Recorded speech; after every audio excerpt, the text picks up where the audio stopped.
Salut tout le monde, bienvenue pour l'épisode 2 de ce montage kit Losi SC30. Après quelques balbutiements de démarrage, on va aller suivre la notice. Ils ont eu la bonté de nous faire direction, ensuite train avant, train arrière. Je sais pas s'ils ont prévu ici, ils ont prévu tout de suite de mettre ça sur le châssis, c'est bien aussi. Donc cale de train avant, platine avant, colonne de direction. C'est toujours assez marrant, les constructeurs veulent toujours alléger les engins, pourtant ça c'est toujours de l'acier et c'est toujours bien lourd. Les roulements. Visserie, je confirme, US les mecs. Sur le mien là. Alors, je suis pas fan de l'US parce que les empreintes sont plus petites. Mais, c'est vrai, elles sont souvent plus profondes aussi.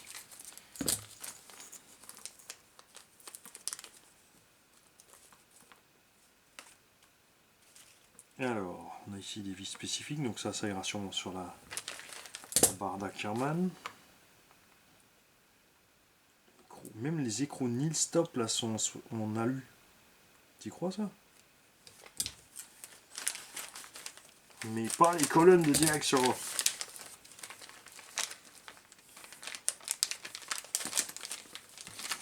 Sauf cerveau presque, comme sur un 8 niveau dimension. Il y en a carrément, on a des roulements dans la barre d'Ackerman. Je trouve ça toujours un peu exagéré perso. Après en compète, ils changent souvent. Hein. Nous c'est vrai qu'en loisir, on n'est pas fan de changer sans arrêt nos roulements.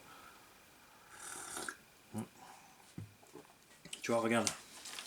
Si vous posiez la question, ceci est mon maintien au chaud de ma tasse.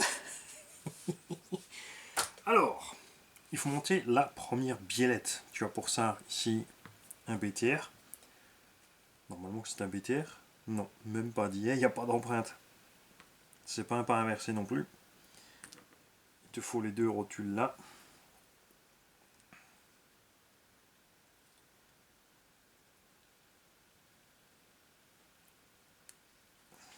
Alors là c'est pareil, hein, tu peux utiliser la même technique. Alors soit tu utilises une vis à une pince et un chiffon, soit une coupante que tu mets dans un des filets qui va aller à l'intérieur de la rotule. Tu mets toujours, en général ça se met au pif, hein. Alors tu peux t'amuser à mesurer combien tu l'as vissé à gauche, à droite. C'est un peu dommage pour un kit pro de ne pas avoir mis de pas inversé celui déjà. Et la longueur totale doit être de 59,3 mm. Il y a le dessin réel sur le bouquin de la longueur totale, mais pas l'échelle exacte des biellettes. Évidemment, on clipse les sphères dedans.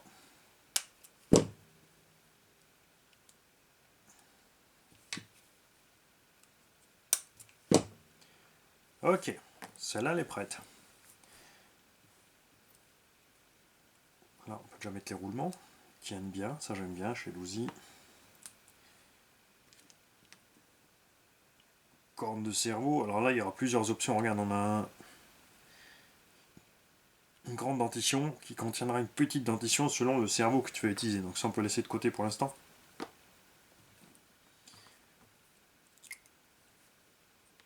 Là forcément dans l'alu c'est normal, ça peut bouger. Tu as l'empreinte hexagonale qui va sur l'hexagone, normal. Voilà.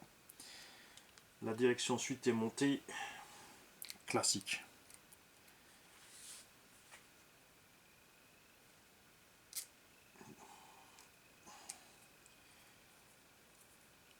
Donc, comme ceci. Levier extérieur. Je vérifie sur le plan, 2 secondes. Ouais. Sur certains Losi, ils avaient à l'intérieur. Ils sont repassés dehors. Ensuite, on a la rondelle. Pour pas abîmer le plastique, hein, pour pas que le ressort s'accroche dedans, que ça coulisse bien. Là, Tu n'es pas obligé d'appuyer, il est juste bien. Et on te dit de laisser 1,5 mm. Enfin, on ne sait pas si c'est millimètre, il y a écrit un 5. Mais comme c'est des mesures US,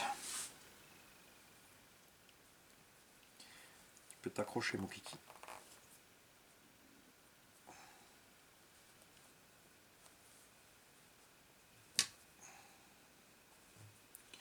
Bah dis. Il va pas tout seul, hein.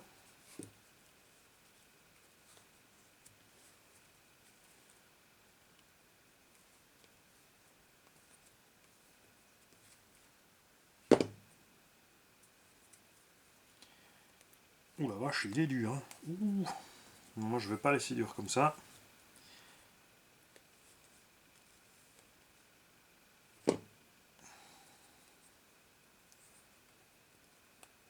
Ouais, là on est bon. Alors certaines marques aussi te disent d'abord de pincer le ressort, de l'écrabouiller 2-3 fois pour l'assouplir un petit peu. Barre de Ackerman. Elle se monte de ce sens, ça c'est l'avant, ça c'est l'arrière. Les roulements viennent par dessous, pas par dessus. C'est le dessous du roulement qui est posé sur la direction. La vis on part en haut.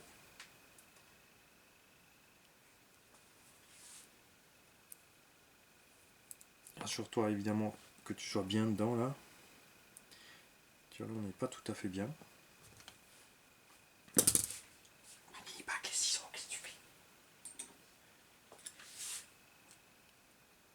Tournevis trop gros, je sais pas, j'arrive.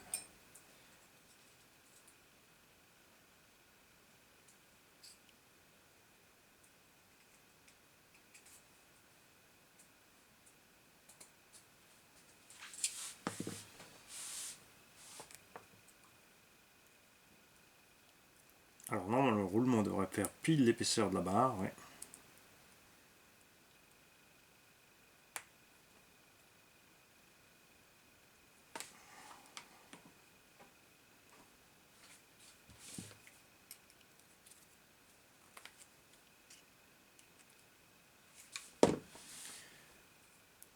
Parce que sinon, voilà.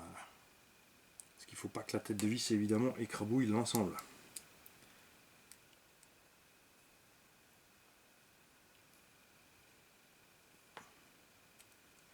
Là, vous savez quoi, on n'a pas encore sorti les outils US.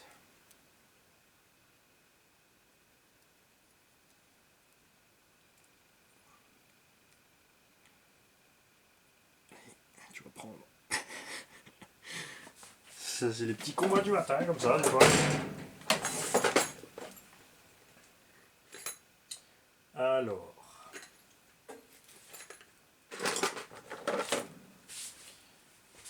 Je crois que j'ai mes embouts US qui sont en haut dans la caisse de terrain.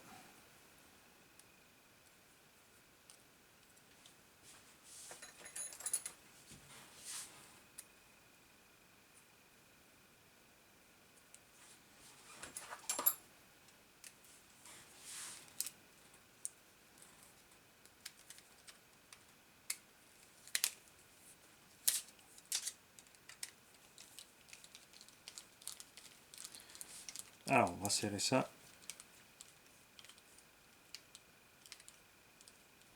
Et on va checker.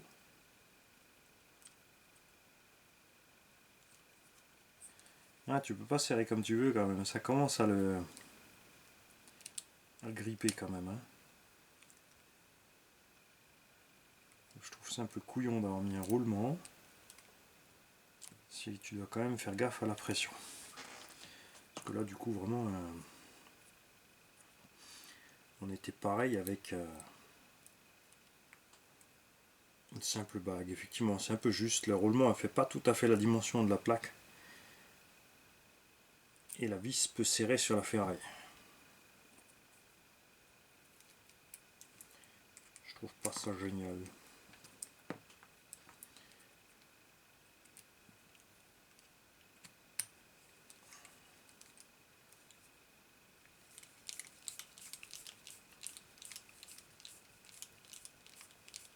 Plastique Losi d'excellente qualité, hein. Le filetage, tu vois, il va bien dur.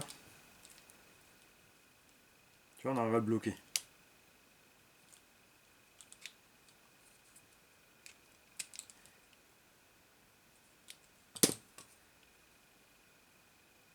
Puis tu vois, tu as quand même du jeu, hein. Ça, c'est vraiment pas mieux qu'une bague.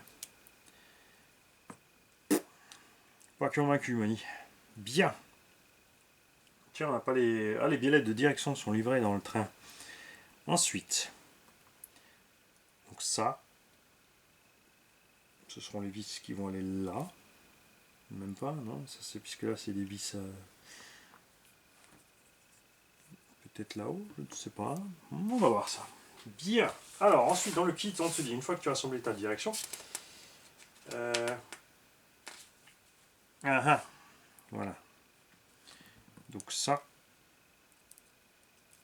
c'est la vis pour la biellette. Contre-écrou, il est capturé là.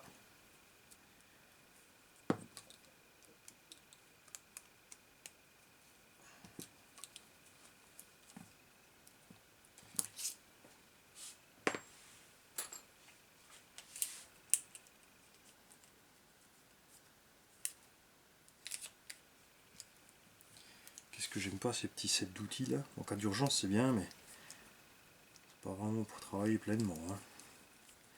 C'est de la dinette. Ça va là. Celui-là il ira sur la corne de cerveau. Donc là on va pas mettre encore parce que je verrai si j'utilise cette corne de cerveau ou une autre. Ensuite on te dit de mettre en place les puits sur la direction. Ils sont identiques gauche et droite. Ils sont verrouillés ici dans le châssis, tu as une empreinte. Et là c'est important toujours de mettre la Loctite. Alors ils ne te le préconisent pas. Mais c'est vraiment préférable.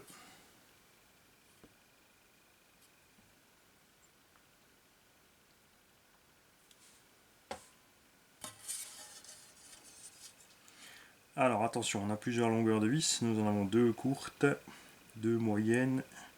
Ça c'est les vis du renfort. Et donc on te dit de prendre, ah ça j'adore, les Losi à 62-70. Les Losi à 62-70 correspondent à des vis de 5,40 par 3/8. Ouais, il n'y a pas la taille des vis écrite sur le kit. Enfin, de côté dans le descriptif. Ça y est, mais uniquement en taille US. Donc du 40.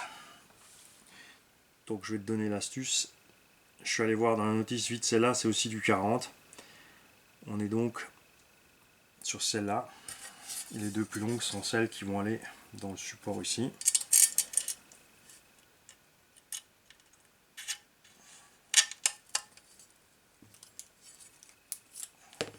Vous en faites pas, hein. Pour la partie suivante, on va sortir les outils. Ça ira plus vite.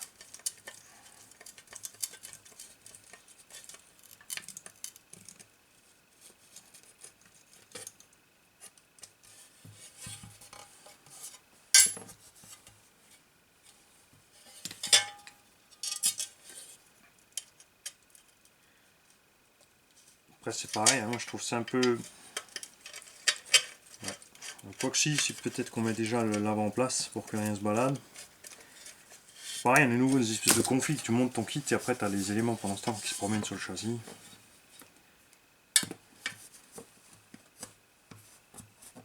On va enlever l'excédent. Bien, les roulements sont dedans. Non, bien sûr, celui-là il nous voit aller se promener.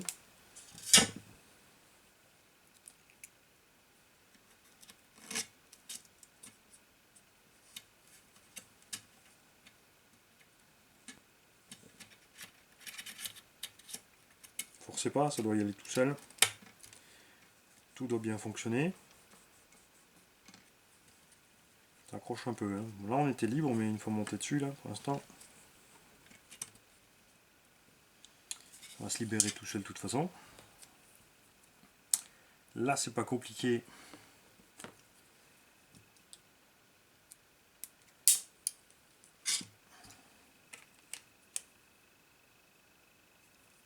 Si, ça peut être compliqué, bougez pas. se faire piéger. Donc c'est bien celui-là qui va là. Alors.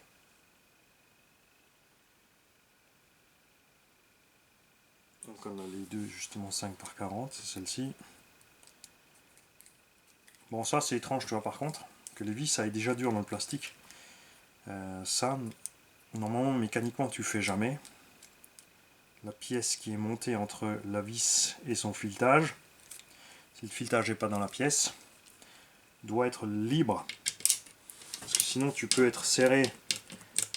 Parce que là ce qui peut se passer c'est que ma tête de vis va être serrée sur le plastique. Veut pas dire que je serai serré en place en bas sur mon roulement. Hein. À chaque fois que tu serres un truc là sur une pièce mobile, quand tu as fini, tu vois du coup ça va super dur en plus, donc tu as vite fait de foirer une empreinte.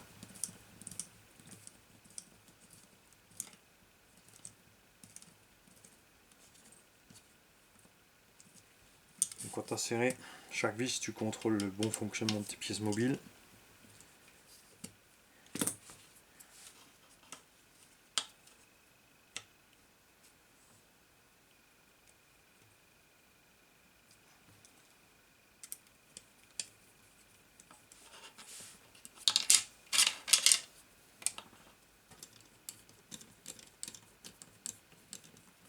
La platine avant, l'épaisseur de la platine avant, tu vois, elle semble faible au vu du reste de la construction, même par rapport à ce que font les concurrents.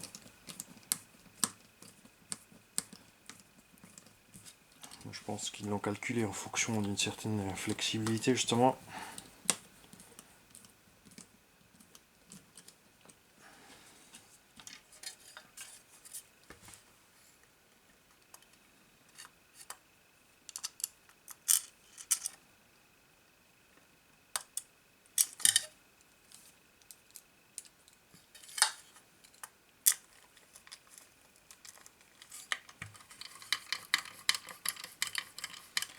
Voilà, donc une étape relativement simple. Hein.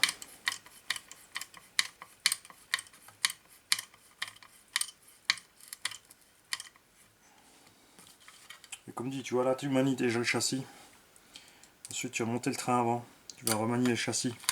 Tu vas monter le train arrière. Tu vas remanier le châssis. Pour moi, vraiment le plus logique, hein, c'est monter les amortos, les diffs.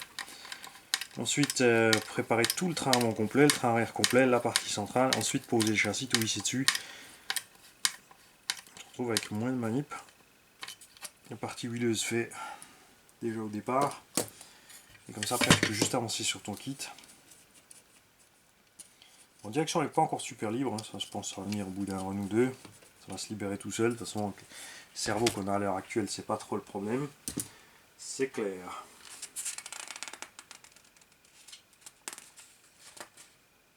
Alors là, ils te disent, il y a une petite bombe de spray. Je pense que c'est un peu d'huile peut-être. Pas que les roulements accrochent sur le... Est-ce qu'on a le petit glossaire de ce que veut dire cette petite bombinette sous pression? Ah non, ils te disent de dégraisser. Il faut dégraisser les puits. Comme ça, la bague du roulement accroche bien dessus. Ça évite que le roulement bouge sur son axe et se bouffe. Par contre, attention au démontage après. Hein. Donc, je dirais que c'est exagéré ça. Perso, mon usage. Bien. Prochaine étape, diff. Donc on va monter ensemble, pas les autres. Je vais sûrement préparer... Non, je ne vais pas préparer 3 à la fois, je ferai ça par étape, alors on va faire ça comme ça. Mais en tout cas, je vous montrerai un. Sur les autres étapes, on montrera tout de suite le diff et on attaquera tout de suite le reste de la machine. Là, il y aura un montage classique. Hein. Roulement sur le corps de diff, l'anneau à travers. Théoriquement là, tu vois, on a la petite rayure. C'est même prévu, tu vois, pour mettre la petite graisse qui va bien. Joint torique, rondelle et planétaire. Les satellites ont chacun un petit carré en métal. On n'est pas dans le corps de diff. Ça j'aime bien aussi, même s'il y a des marques qui ont prouvé depuis longtemps qu'ils sont capables de faire des corps de diff qui ne fondent pas. Chez Obao on n'a pas les petits carrés et ben, ça fond pas quand même, tu bousilles pas ton diff. Donc en tout cas, ça c'est pour demain. Moi je vais le faire tout de suite puisque mon café est au chaud. Si jamais je suis coupé, c'est normal, c'est parce qu'il est 6h18, à un moment il y a Gigi qui va se lever. Et là, je peux vous dire les mecs que vous n'existerez plus. Gigi d'abord. Salut à tous.